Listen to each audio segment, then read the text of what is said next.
Mystère, mystère.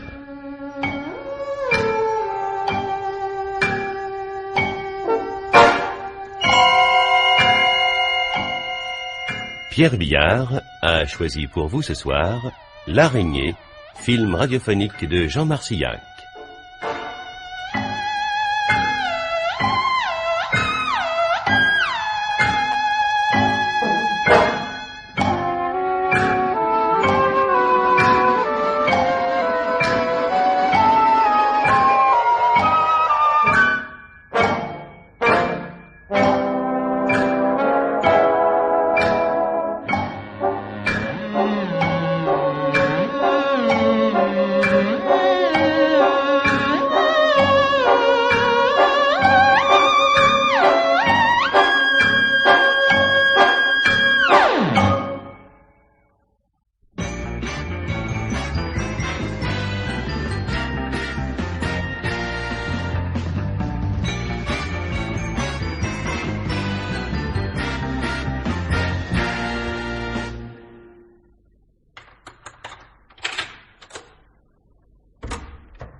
Oh, ce désordre.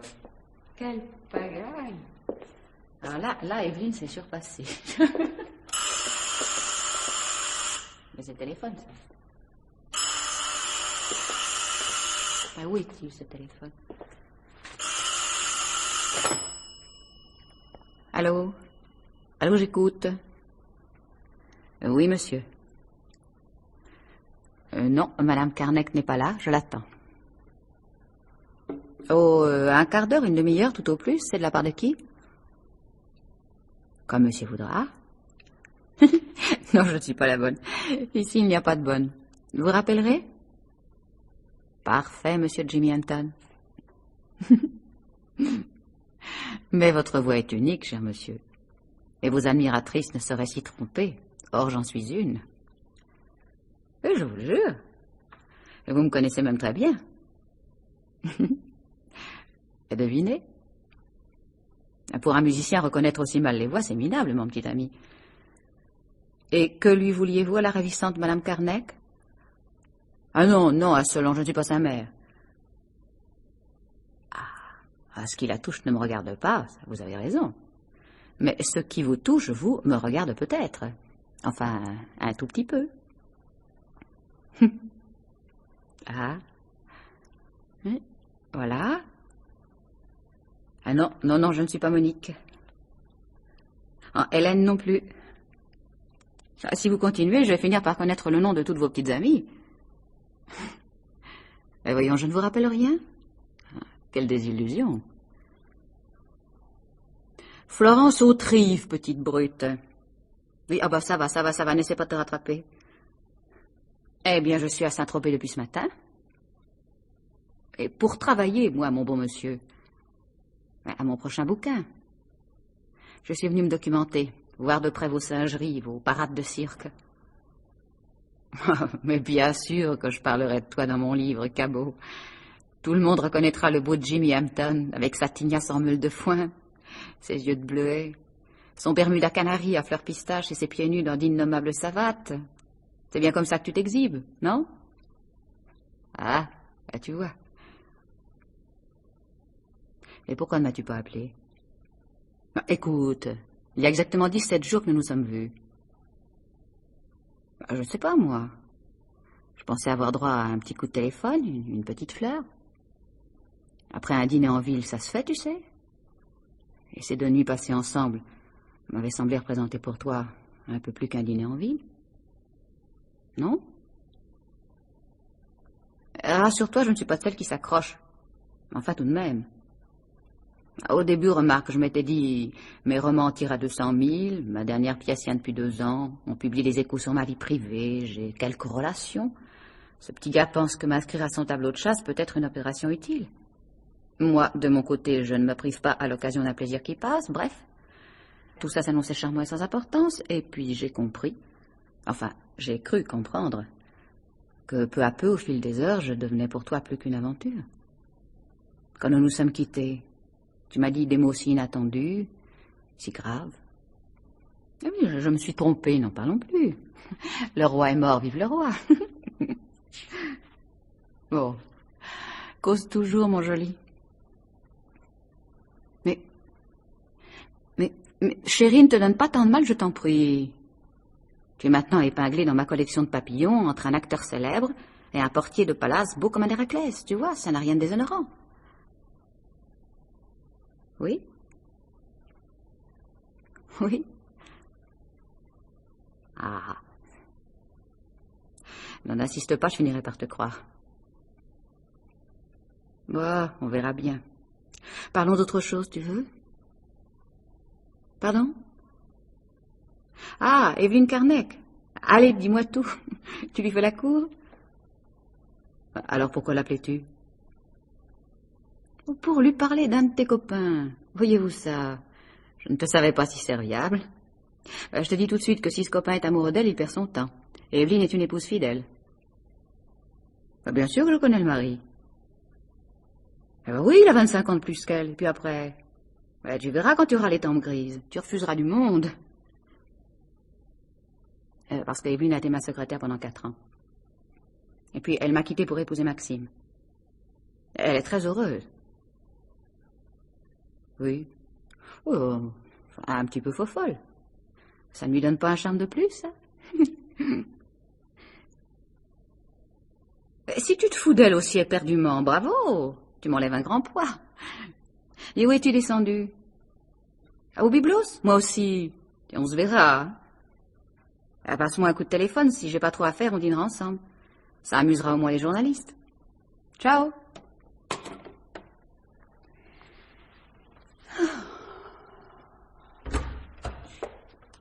Oh, Florent. Salut, chérie. Oh, Flo. Ah bah alors ça, par exemple, si je m'attendais... Comment vas-tu?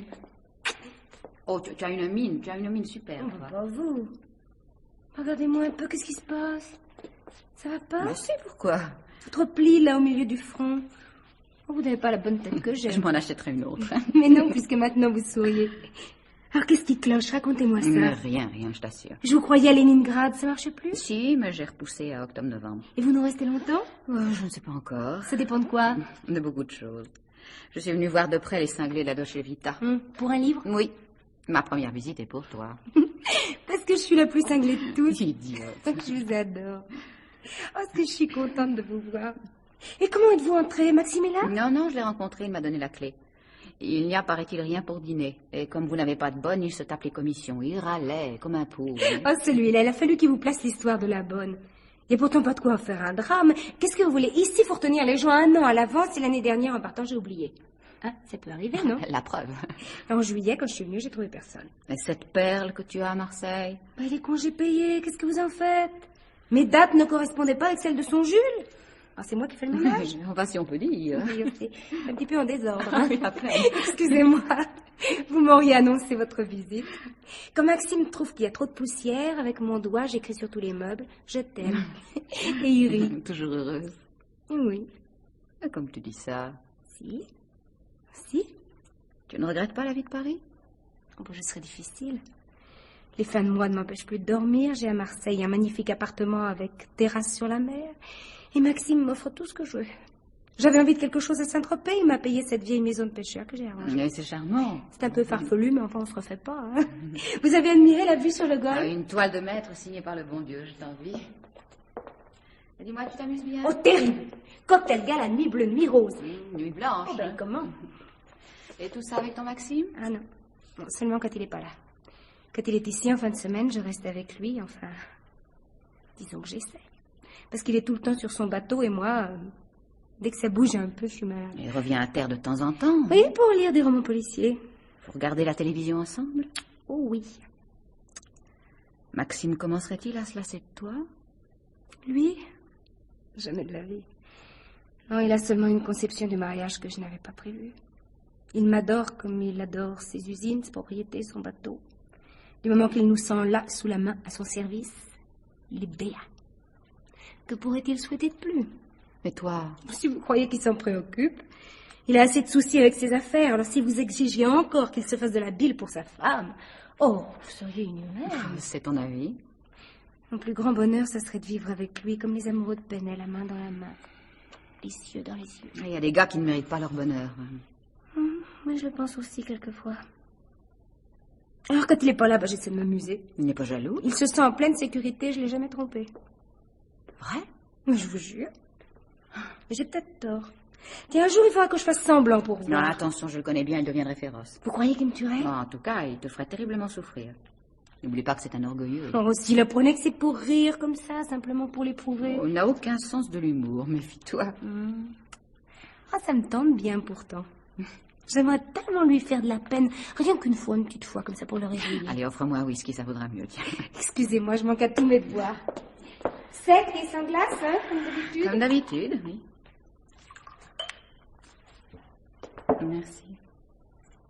À propos, quelqu'un t'a téléphoné.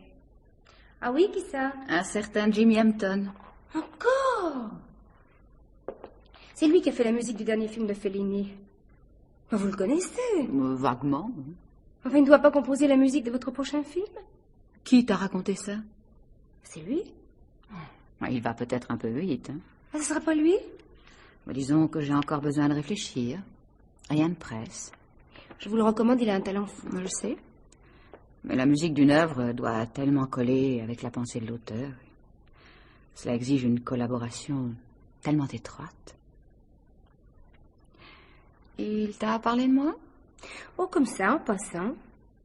Vous avez eu des conversations avec lui? Peut-on appeler ça des conversations? Oui, c'est évidemment dans un bureau de producteur. Eh bien, revoyez-le plus longuement, il a beaucoup de charme. Et comme je vous connais, vous deviendrez folle de lui. Non. Ah, c'est exactement le type qu'il vous faut. Pardon? Enfin, comme compositeur. Tchin tchin. Tchin tchin. Et le cœur, Flo. Comment va le cœur? Le Sahara, ma pauvre fille. Et ce Philippe? Terminé. C'est lui qui est parti, naturellement. Pourquoi naturellement? Vous n'en garderez jamais, vous leur faites peur. Oh, pas tout de suite. Si vous connaissez bien Maxime, moi, je vous connais pas mal non plus. En 4 ans, j'ai eu le temps de vous voir manœuvrer. Un gars vous plaît, il vous le faut. Toujours tout de suite, avec acharnement, passion. Vous autorisant au besoin les coups. Dis donc. Comment avez-vous eu Jean-Marc? Hein? Oui, c'est vrai. Vous tissez votre petite toile gentiment, sans avoir l'air de rien, et puis... Hop! Un soir, la bête est prise. Et vous vous mettez à la grignoter tout doucement en prenant votre temps. Si quelques-uns réussissent à s'échapper, c'est de bonne guerre, non? Je ne dis pas. Donne-moi un peu de glace. À propos de Jimmy Hampton, pourquoi, quand je t'ai fait part de son coup de téléphone, as-tu dit encore sur ce ton? Parce qu'il me casse les pieds. Mais c'est-à-dire? Il me fait une cour insensée. Il est, paraît-il, tombé follement amoureux de moi, et comme je l'envoie au bain, il s'acharne. Enfin, c'est odieux. Il est beau, il a du talent, ça ne te flatte pas? Je suis la femme d'un seul homme, vous le savez très bien. J'aime Maxime. Alors? Vous dites, vous pourriez pas lui dire de me ficher un peu la paix? Je ne peux pas intervenir dans ses affaires de cœur, c'est délicat. Oui, évidemment, puis vous le connaissez pas assez. Il finira bien par se lasser. Oh non, je crois pas. De loin, je l'observe. Il ne parle plus à aucune femme. Et vous allez peut-être rire. Hein. Son ami Bob m'a dit que depuis 3 jours, il ne mangeait plus. Excellent pour la ligne. Et puis, il m'a murmuré des mots qui ne trompent pas. Par exemple? Je voudrais que vous soyez en danger. Je risquerais avec joie ma vie pour vous. Très feuilleton 1900. Et puis, il a ajouté... Quittez votre mari et partons. Pour une île déserte, probablement. Quel farceur. Il est bien trop préoccupé de sa carrière. Il ne t'a pas récité des vers? Ah non, pas encore. Mais il a fait pour moi une chanson qu'il a appelée Pépita. Original. Non.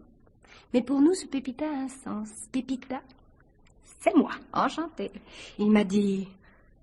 Ma mère est française et mon père américain. Un des plus grands businessmen de New York. Il ne se décourage jamais pour 2 raisons. D'abord, il applique le vieux principe yankee, ne jamais prendre non pour une réponse définitive. Et puis, il a le tempérament de mon arrière-grand-père qui était chercheur d'or. Ce métier exige beaucoup de patience et de ténacité. Eh bien, chère Evelyne, je tiens de famille. Vous êtes la pépite d'or dont je rêve depuis toujours. Je mettrai le temps qu'il faudra pour vous tenir un soir dans le creux de ma main. Voilà. Et il m'a baptisée Pépita. Attendrissant. Oh non, ne vous moquez pas. Toi, un jour, tu succomberas. Non. Mais je vous dis que non. As-tu parlé de lui à Maxime? Oh non, j'en vois pas la nécessité, mais s'il continue... Il vient encore de téléphoner. Oh, moi je vais finir par me mettre aux abonnés absents. Rentre à Marseille pendant que tu y es. Comment l'as-tu connu? Une nuit, dans une garden party. Les invités regardaient 3 belles filles sur leur ski nautique. Elles brandissaient des torches comme 3 petites statues de la liberté en bikini. Oh, c'était amusant. Jimmy était derrière moi et il m'a fixé avec une telle intensité que je l'ai senti. Je me suis retournée brusquement. Son visage était d'une gravité qui m'a bouleversée. Celui-là pour avoir une fille. Quelle comédie ne jouerait-il pas? Oh non, il ne faut pas rire. Je ne manque pas, grâce à Dieu, de playboys qui me font la cour. Eh bien, à aucun, je n'ai vu ce visage-là. Ah. Tiens, voilà ton mari. Raconte-lui donc tout ça, histoire de faire rire. Oh non, non, non, non, non. Ah non, surtout pas, taisez-vous.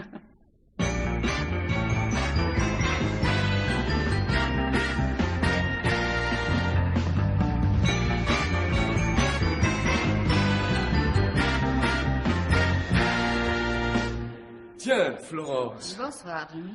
Nous habitons le même étage? Oui, puisque tu es au 304. Tu es pressé? Non, non, je dîne chez des gens, mais quand je te vois, j'ai tout mon temps. On n'est pas plus aimable. On descend prendre un verre au bar? À moins que tu ne veuilles bien entrer chez moi. Ce que tu préfères? Dans ma chambre. On sera plus tranquille. Si tu veux.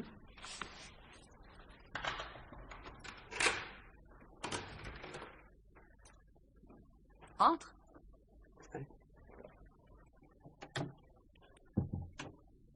Assieds-toi sur le canapé. Je peux me mettre à côté de toi? Oh. Tu n'y vois pas d'inconvénient? Qu'est-ce que tu as? T'as l'air fâché? Même pas. Je commence à m'habituer, tu sais. Je suis ici depuis 3 jours. Je pensais que tu aurais cherché à me voir. Mais mon chou, je n'ai pas eu une minute. Regarde ma tête, je suis crevé. Jolies vacances. Tu sais bien qu'à Saint-Trope, les vacances ne sont que prétexte à retrouver les têtes de Paris et à accrocher de nouvelles affaires. Je connais ça. Et tiens, j'ai passé la nuit à un truc masqué chez le roi du nylon italien. Un de ses coups de rasoir. Mais il y avait là pas mal de gens à cultiver. Oui, j'y étais. Sans blague. Oui, ta tête de veau avec du persil dans les narines était d'un goût exquis. On en parle, c'est l'essentiel. Et toi, tu étais déguisé en quoi? Un moujik, avec une grosse barbe blanche. C'était toi? Mais tu étais formidable. Tu n'as même pas reconnu mes yeux. En tout cas, j'ai remarqué que tu ne faisais la cour à aucune femme. Le cœur de monsieur est sans doute pris ailleurs. Oh, alors là, pas du tout. Merci pour moi. Enfin quoi, je veux dire que je ne suis pas cavale. On m'a pourtant dit que tu caracolais dur autour d'une petite. Et qui a pu te raconter ça? Tu ne devines pas. Non? Evelyne Carneck. Evelyne? Et qu'est-ce qu'elle t'a dit? Que tu étais follement amoureux d'elle. C'est pas vrai. Parole. Pas les cinglés. Je ne crois pas. Mais où est-elle allée chercher ça? Evelyne est une bonne copine, mais je lui interdis de raconter de telles énormités. Surtout à moi. Et surtout à toi. Remarque, elle ignore ce qu'il y a entre nous. À moins que tu ne le lui aies dit. Pour qui me prends-tu? Alors ce qu'elle m'a raconté est faux? Tu n'en doutes pas, j'espère. Il y a des folles qui s'imaginent que tous les hommes meurent d'amour pour elles. Des mythomanes. Eh bien, cette pauvre Madame Carneck est une mythomane. Elle m'a pourtant donné certains détails. Par exemple? Pépita. Et quoi, Pépita? Tu n'as pas écrit cette chanson pour elle? Quoi? Je l'ai faite en Espagne il y a 3 ans. Je l'ai jouée l'autre soir au piano chez Alfredo pour faire danser Visconti qui s'était habillé en femme. C'était d'ailleurs sinistre. Mais où Evelyne est-elle allée pêcher que j'avais composé ça pour elle? Tu le lui as peut-être dit? Jamais de la vie. Tu aurais même parlé de ton grand-père, chercheur d'or, et d'une certaine pépite appelée Evelyne. Oh, ma mère. Jimmy, je veux savoir qui ment. Elle ou toi? Ta question est blessante, Flo. Oh, puis après tout, puisque tu veux la vérité, je vais te la dire. C'est Evelyne qui me court après. Et plusieurs fois déjà, j'ai dû l'envoyer balader. Si elle se fait son petit cinéma, moi je n'y peux rien, que son mari l'emmène chez un Et psychiatre. c'est pourtant toi qui l'appelais au téléphone l'autre jour quand j'ai pris la communication. C'était pour Bob, qui est dévoré par les moustiques. Elle connaît, paraît-il, un truc formidable pour les tuer. Tu as réponse à tout. Tu ne me crois pas? Dis, Flo, j'espère que tu me crois. Je le voudrais bien. Et moi, je voudrais bien que nous parlions d'autre chose, de choses sérieuses. Non, à propos, c'est toujours décidé? Je fais la musique de ton film? C'est-à-dire que... Quoi? Ça colle plus? Jimmy, je vais être franche. J'ai fait machine arrière. Comment ça? Je n'entendais plus parler de toi. J'étais très déçue. J'ai dit à Blackberg que je demandais à réfléchir. Mais il adore ce que je fais. Ah, peut-être. Mais par contrat, il faut que moi, je sois d'accord sur le musicien. Il n'a d'ailleurs pas insisté. Il aimerait bien Sanchez. Je n'ai pas dit non. T'as fait ça? Oui. Mais t'es vache. Veux-tu essayer de me comprendre? Sûrement pas. Tu vas rattraper ça tout de suite, dis. Oh Flo, j'attends tellement de ce film. Mais pense qu'après Fellini, ce serait pour moi la consécration définitive. Et faut-il te répéter que si je ne t'ai pas appelé, c'est parce que j'étais en Suisse. Il faut bien que je pense aux affaires tout de même. Je veux réussir. Pour toi. Pour nous. Pour nous? Alors tu as oublié ce que je t'ai dit le matin où nous nous sommes quittés? Tu me fais beaucoup de peine. Enfin, oui ou non, as-tu constaté que je ne flirtais avec aucune femme? Oui. Eh bien, c'est parce que je ne pense qu'à toi. Et pourquoi ne m'as-tu pas fait signe depuis 3 jours? Parce que je n'ai pas le droit de ne songer qu'à mon plaisir. Ce malentendu est dissipé, n'est-ce pas, Flo? Dis. Oui. Allez, on dîne ensemble. Mais tu es invité. Mais je m'en fous, je téléphone. Tu ferais ça? Tu vas voir?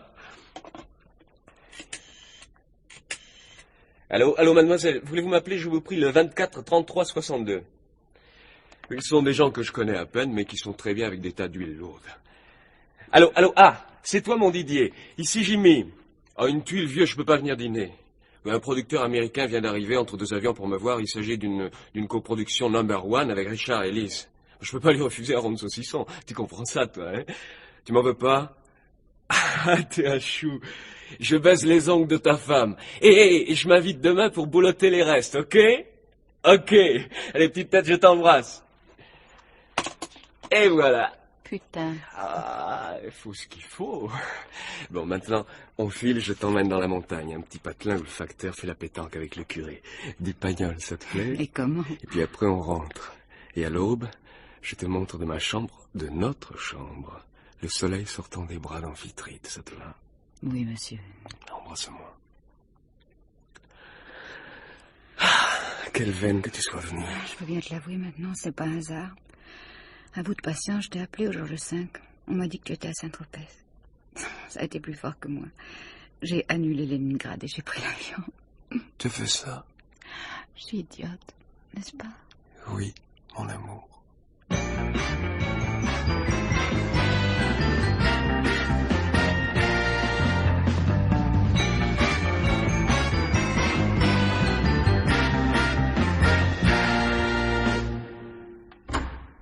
On peut entrer? Oh, Jimmy.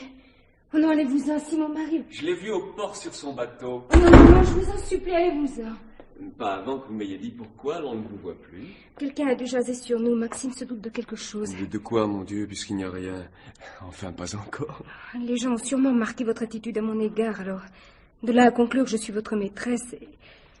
Il me serait très désagréable d'être injustement soupçonnée par mon mari. Et vous parlez comme les petites bourgeoises de Jules Renard. Mais je suis une petite bourgeoise qui parle selon son cœur. Oh, votre cœur, il n'y comprend rien. Il est très intelligent, au contraire. Non, puisqu'il n'a pas compris tout ce que vous représentez pour moi. Autrefois, Pépita, je riais des héros de romans qui pleuraient d'amour. Aujourd'hui, je les plains comme des frères malheureux. Joli. Mais, bon Dieu, quel mot faut-il employer pour vous convaincre? On dit la femme intuitive, quelle blague. Sinon, vous sentiriez combien ce que je vous offre est exceptionnel. Partons tous les deux, loin. Mais vous êtes extraordinaire. Comme tous les hommes, vous vous croyez le centre du monde. Mais j'adore mon mari, je suis heureuse. Un soir, je passe, vous allongez la patte et vous dites « Tu me plais, viens ». Étonné que je ne succombe pas à votre charme. Ignorant de tout ce qui a existé avant vous et prêt à tout briser pour satisfaire votre caprice. Sans vous rendre compte à quel point votre égoïsme, votre suffisance vous rendent odieux, voire grotesque. Vous ne vous en tirerez pas avec des injures. Quoi, je ne vous plais pas? Je vous interdis de me poser cette question. Ça vous écorcherait la bouche de dire oui? J'ai dit oui une fois dans ma vie et ça suffit à mon bonheur. Mais enfin, songez que dans 20 ans, votre mari sera un vieillard. J'aurai 20 ans de plus. Mais vous avez un amant. Je n'ai pas d'amant. Ça, c'est inouï. Oui, dans le monde que vous fréquentez. Evelyne, je vous le dis avec une profonde sincérité. Sans vous, je ne pourrai plus jamais être heureuse. Toujours je. Allez, Jim, il y a d'autres femmes bien plus passionnantes que moi. Tenez, si vous voulez, il y a un cœur à prendre. Qui? Florence Autrive. Elle est libre. Et vous êtes tout à fait son type. Merci du renseignement. Vous la voyez un peu? J'ai dîné hier soir avec elle. Ah bah c'est très bien ça. Oh, vous savez, il est question que je fasse la musique de son film, c'est pourquoi je la cultive.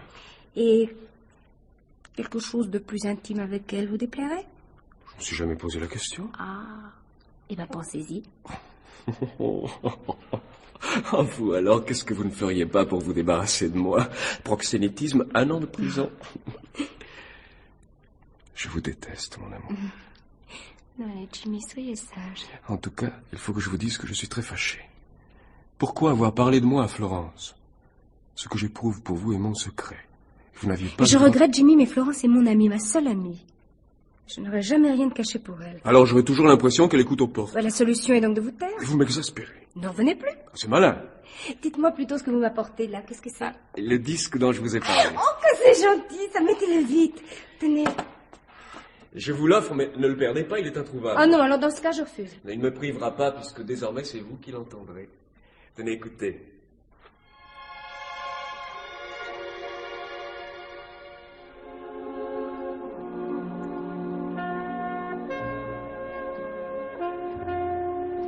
Vous aimez? Oh oui. Dansons-le.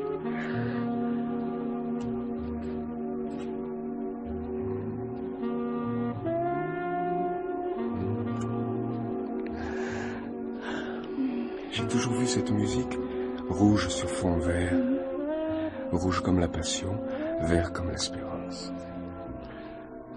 Moi, je le vois plutôt presque noir, comme la mort. Comme la mort? Oui, peut-être.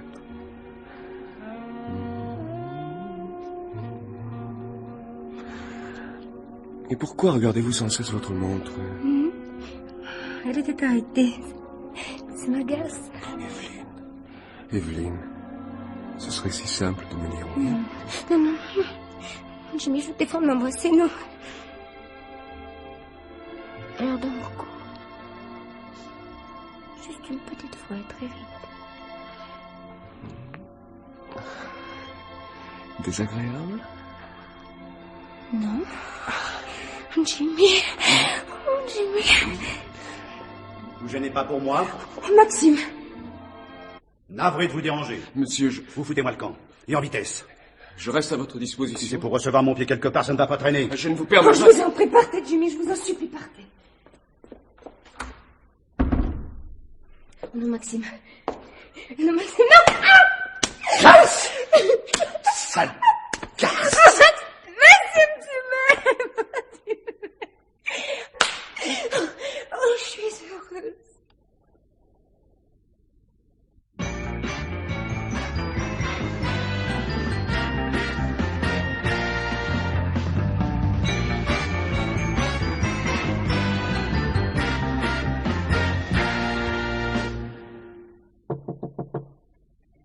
Qui est-ce? Evelyne. Que se passe-t-il? Oh, Florence. Oh, Florence, Maxime m'a quittée. Qu'est-ce que tu dis? Il est parti pour Marseille. Il ne reviendra plus, il veut divorcer. Qu'est-ce que c'est que cette histoire? Oh, c'est ma faute. Oh, tout ça est tellement stupide. Allez, voyons, parle. Il était à son bateau pour une demi-heure. Et pendant ce temps-là, Jimmy est venu, il m'a apporté un disque. Alors j'ai eu une idée. Au lieu de le renvoyer, je me suis mise à danser avec lui. Et que par la fenêtre, j'ai aperçu Maxime. Je me suis arrangée pour que Jimmy m'embrasse juste au moment où il entrait dans le living.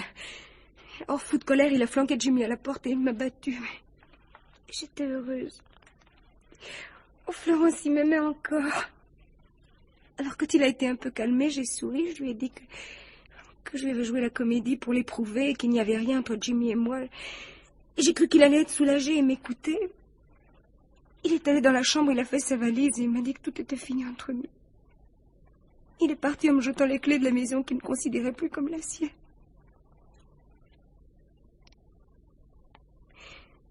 Vous ne dites rien? Tu n'as que ce que tu mérites. Comment? Nous avons parlé de toi avec Jimmy. Il m'a dit la vérité, lui. C'est toi qui lui cours après. Mais tu ne l'intéresses en rien. Il se fout éperdument de toi. Je te cite ses propres paroles. C'est pas vrai. Il n'a pas pu vous dire une chose pareille, ou alors... Alors il est fou. À moins que par amour-propre, pour ne pas faire figure de vaincu aux yeux d'une femme, il ait retourné la situation à son profit. Non? Moi, je vois pas d'autre raison à un tel mensonge. Envoyez-vous une autre? Non? Enfin, c'est pas moi qui l'ai invité. Ce disque, c'est lui qui me l'a apporté. Moi, je lui demandais rien. C'est tout ce que je crois. C'est que tu es une abominable petite menteuse. Quoi? Je vais te dire, moi, ce qui s'est passé. Tu as tout combiné pour que Maxime vous surprenne. Pour t'approprier l'homme qui te résistait. Vous m'avez compromise, mon mari me quitte, gardez-moi. Tu n'es pas la première à avoir fait le coup. Non, mais je rêve, Florence. Enfin, je rêve. Vous ne pouvez pas me croire capable d'une telle bassesse, mais alors, je me suis trompée. Cette confiance qui nous liait n'était qu'illusion. Oh, j'ai perdu Maxime et maintenant je perds ma seule amie. Mais enfin, je comprends pas, moi, expliquez-moi. Tu n'es qu'une mythomane. Mythomane, moi? Eh bien, écoutez, je vais aller trouver Jimmy. Et vous verrez, ça signe même pas, Oh, lui. laisse-moi rire. Vous vous imaginez que je continue à inventer, hein? Bon, eh bien alors je vois qu'il faut que je vous donne la preuve que ce que je dis est vrai. Tenez. Voilà, cette preuve, je l'ai là, dans mon sac. Tenez. Tenez, lisez. C'est un billet que Jimmy m'a glissé un soir à la sortie d'un cocktail. Vous reconnaissez l'écriture, je pense. Alors c'est bien ce qu'on peut appeler une lettre d'amour. Celle d'un homme à une femme qui se refuse. Oui ou non? Oui. Je te demande pardon. Comment avez-vous pu douter de moi? Fût-ce une seconde. Écoutez maintenant, Florence, je vous supplie de me sauver. Vous seule le pouvez. Vous voulez bien empêcher, n'est-ce pas, que j'aille par dépit me jeter dans les bras de ce garçon? Oh, si je le veux.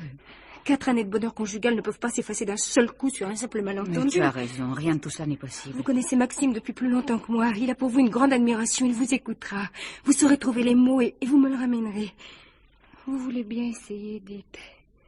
Dites, vous voulez bien? Oui.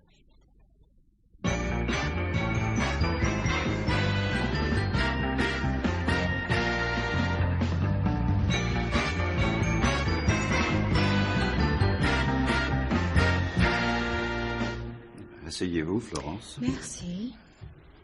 Vous êtes de passage à Marseille? Je suis venue exprès pour vous voir. Quel sujet? Evelyne. N'en parlez pas. Vous m'obligeriez. Je ne suis pourtant venue que pour ça. C'est elle qui vous envoie? Elle a trop de dignité. Oh, ce mot me fait rire. Allons, Maxime. Tout ça n'est pas sérieux. Ne faites pas la mauvaise tête et revenez. Il n'en est pas question. Mais j'ai longuement confessé votre femme. Il n'y a absolument rien entre elle et ce garçon. Il lui faisait gentiment la cour. Ah, ça tropait, c'est presque une obligation, histoire d'être poli. Vous vous foutez de moi. Vous le mériteriez bien. Vous réfléchissez, voyons.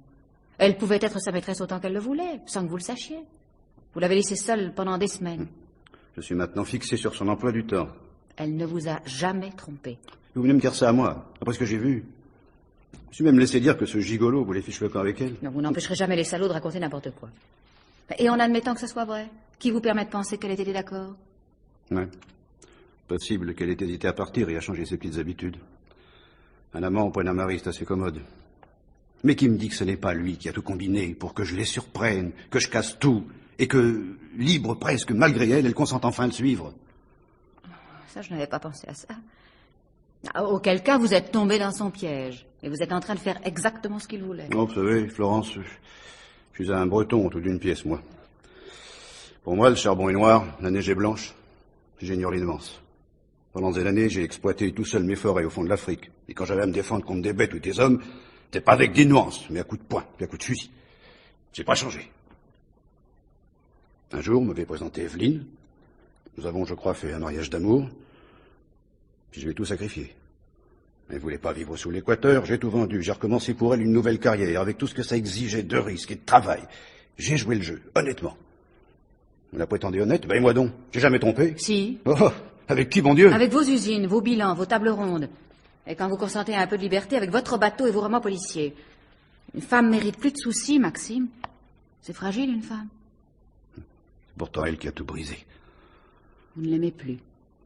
Je souffre comme un vieux lion qui ne demande qu'à retourner mourir dans sa forêt. Et vous allez la jeter dans les bras de ce jeune gars. Eh bien, moi, je ferai tout pour qu'il ne l'ait pas, malgré vous. Florence, ce que vous me dites là me touche infiniment. Je reconnais en vous la meilleure des amies. Puis je suis navré de vous décevoir. J'ai vu mon avocat ce matin. Dites à ma femme que nous divorcerons à mes torts, si ça l'arrange. Je lui laisserai tout ce qu'elle voudra. Il n'y a pas que l'argent. Il y avait l'amour. Il n'y a plus que l'orgueil.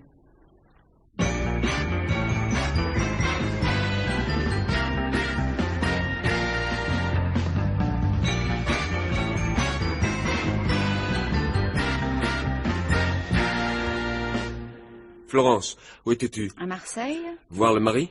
Quel mari? Inutile de jouer au plus malin, je sais que tu es au courant de tout. J'ai téléphoné à Evelyne. Tu essaies, paraît-il, d'arranger les choses. J'espère bien que le mari t'a envoyé promener. Ce qui signifie? Je veux épouser Evelyne. Ah oui. Et tu as fait part de ton projet à l'heureux élu? Non, non, pas encore. J'ai pris ma décision il y a 1 heure à peine. Et son état nerveux ne lui permettait pas de m'écouter calmement. En fait, il n'y a que toi qui pourrais lui en parler. Tu veux bien, dis? Non mais... Alors là, tu es complètement inconsciente. Tu te rends compte de ce que tu me demandes? Naturellement. Je n'ai pas la prétention de supposer que tu tiens à moi au point de me refuser un tel service. Tu as beaucoup d'influence sur Evelyne et tu sauras mieux que moi comment lui dire les choses. J'ai 22 ans de moins que ce Maxime. Mon amour est d'une autre qualité que l'affection paternelle d'un vieux mari. Quant à ma situation financière, beaucoup déjà l'envient. Puis je suis là, de ma vie de célibataire, rien ne me sera plus profitable qu'une existence régulière auprès d'une petite bourgeoise honnête. Oh, combien, ça, je suis placé pour le savoir. Flo, parle-lui. Mille excuses, mais je ne me sens pas douée pour ce genre de commission. Tu as l'occasion de sauver ton ami du désespoir et tu hésiterais. Qu'elle n'ait pas admis de devenir ma maîtresse, soit, mais ma femme, cela, elle l'acceptera. Mais cette fille n'est pas équilibrée. Je ne vous donne pas 1 an pour divorcer. J'aurais eu cette année-là. Elle ne t'aime pas. Si. Mais elle veut lutter jusqu'au bout. Si elle m'a supplié de ne pas la rappeler, c'est qu'elle a peur de moi, trop sûre déjà de m'appartenir. Imbécile. Écoute-moi bien. Si elle refuse, je pars pour les États-Unis. Et l'on ne me reverra plus jamais. Non, Jimmy, non. Non, ne t'en va pas. Qu'est-ce que je deviendrais sans toi? Quoi, Florence? Ce n'est pas aussi sérieux que ça. J'aime mieux te voir avec elle que de ne plus te voir du tout. Je parlerai à Evelyne.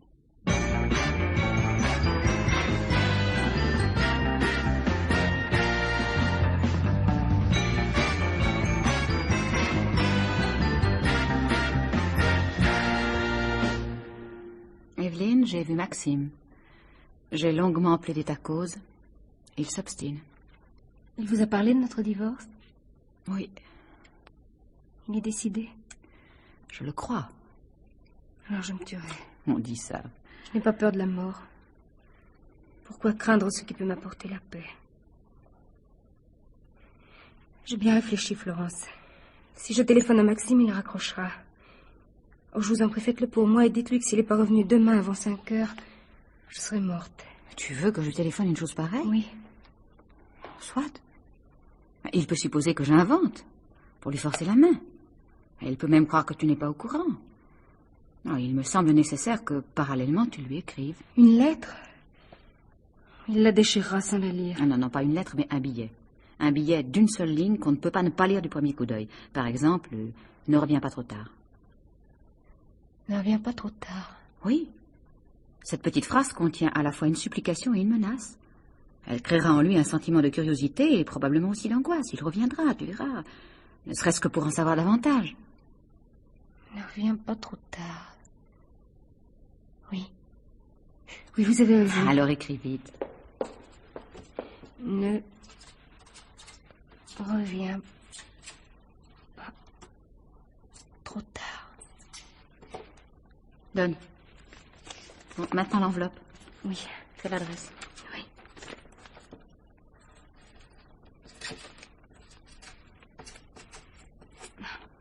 Voilà. Bon, parfait. Je mets ça à la poste tout de suite. Puis je téléphonerai à Maxime de mon hôtel. Que deviendrais-je, Florence, si je ne vous savais pas? Et Jimmy, vous l'avez revu? Oui. Que vous a-t-il dit? J'ai l'impression qu'il vient de découvrir une nouvelle petite qui semblait l'intéresser prodigieusement. Ah. Qu'il soit heureux. À demain.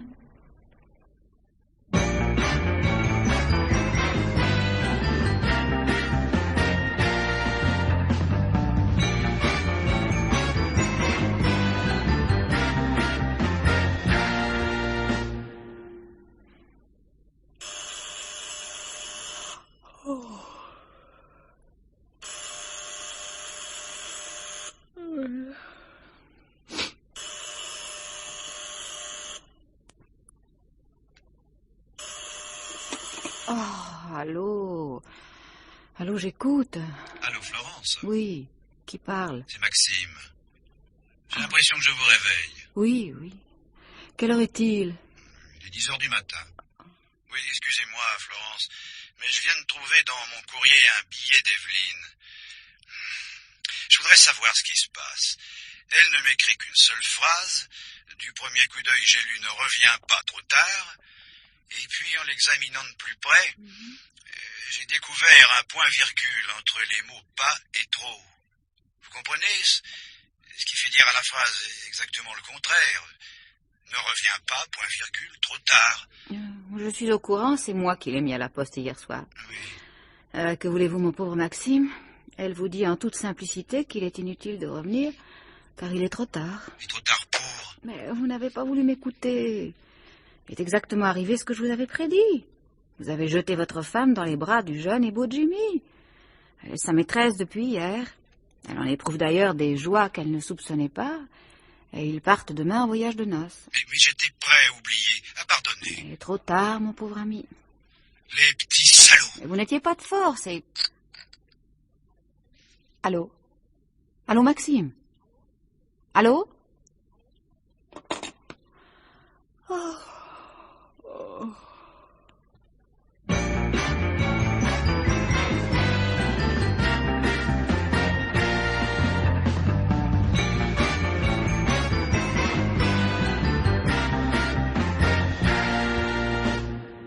Florence. Jimmy, qu'est-ce que tu viens faire ici? On vient de me dire qu'Evelyne était à l'hôpital, c'est vrai? Oui. Qu'est-ce qu'elle a? Son mari n'est pas revenu, elle s'est empoisonnée.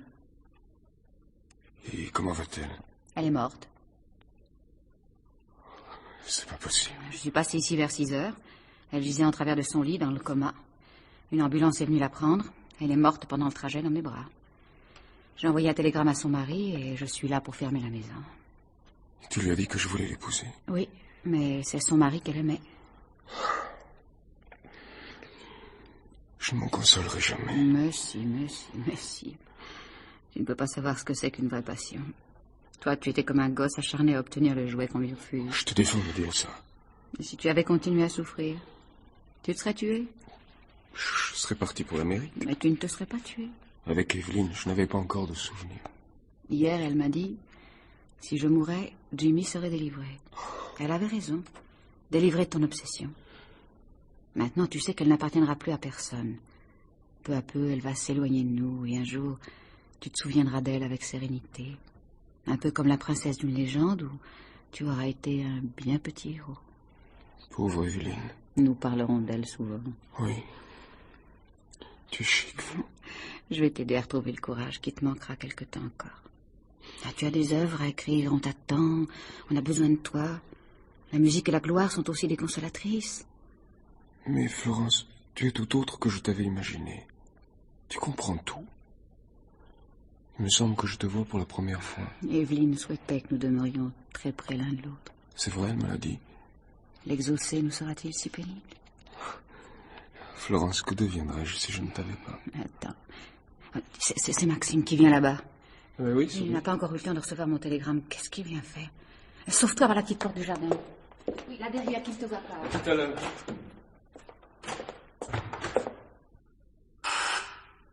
Ah, c'est vrai qu'il n'a pas les clés, lui.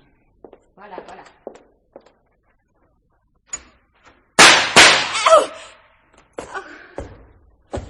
Florence! Je croyais que c'était... Evelyne est morte. Le point-virgule, Maxime, c'est moi qui l'ai... Pardon.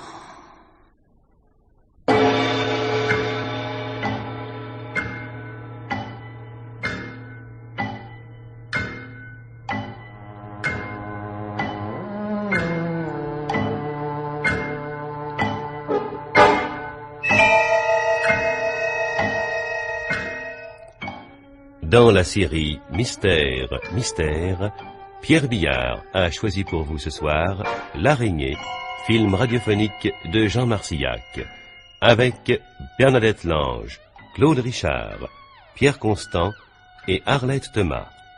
Chef opérateur du son, Madeleine Sola. Collaboration technique, Raymond Anna. Bruiteur, Louis Amiel. Assistante, Suzanne David. Réalisation, Pierre Billard.